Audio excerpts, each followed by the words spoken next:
As you know, it is all about not the porn star, not the sex, not even the non-disclosure agreement. It is about how all of that was accounted for in the books. So this trial that really shouldn't have gone as long as it has gone for the best part of a month. One person was served up by the prosecution to be the one who proved that Donald Trump knew how the books were being kept. Now, the bookkeeper from the Trump organisation has not been called as a witness because the expectation is that he may well end up siding with Donald Trump. So we are left with the former fixer, Michael Cohen. Now, this bloke went from super Trump loyalist to Trump hater. He lied. He spent time in jail. You know the story in and around this bloke. But he is the guy, because he has close proximity to Trump, that the guy who Alvin Bragg, the prosecutor, believes seals the deal, that he will be able to join the dots that they have so desperately tried to push together for years and years and years. Well, the key moment of the evidence that Trump knew how it was all being accounted for was when Michael Cohen said that he called Donald Trump at a specific time on a specific day. But then it turns out that he's not telling the truth. Last week we learned that text messages showed that he was texting the bodyguard for Donald Trump, and within seconds of those text messages, he rang the bodyguard for Donald Trump. But the text messages weren't about Donald Trump. Defense attorney Todd Blanche zeroed in on a phone call in October 2016, days before the election. Cohen previously testified he called Trump's bodyguard Keith Schiller to get Trump on the line, and then he and Trump finalized the plan for Cohen to pay off Daniels. But Blanche said that wasn't the real reason for the call, producing text messages suggesting Cohen was actually calling Trump's bodyguard to complain he was getting prank calls from a 14-year-old.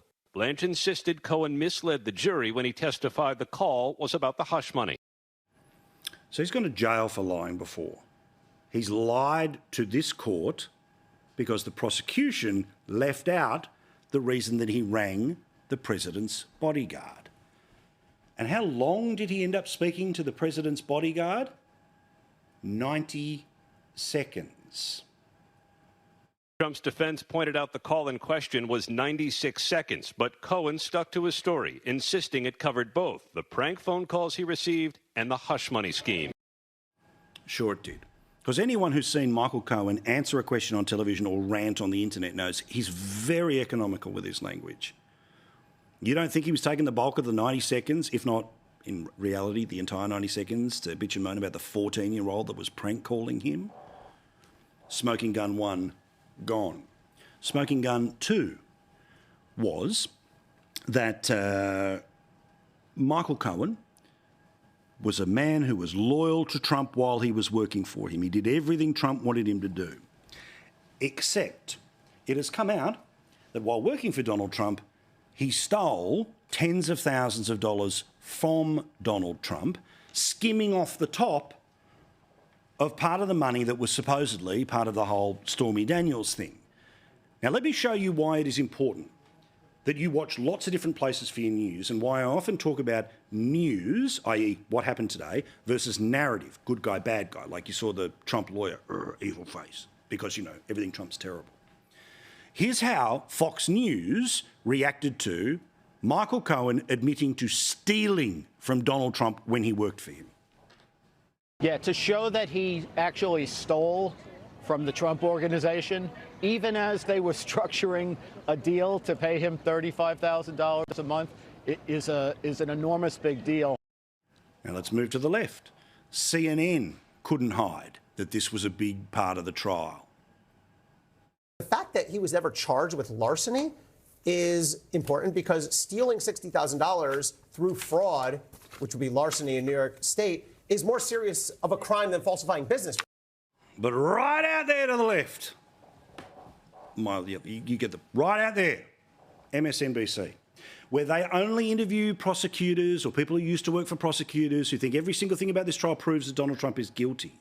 Now remember, the trial is the bookkeeping and the intention of the bookkeeping. They won't call the bookkeeper, so they found the bloke who would say anything and literally lies, and then, if he's not lying, he's admitting to stealing money, is their star witness.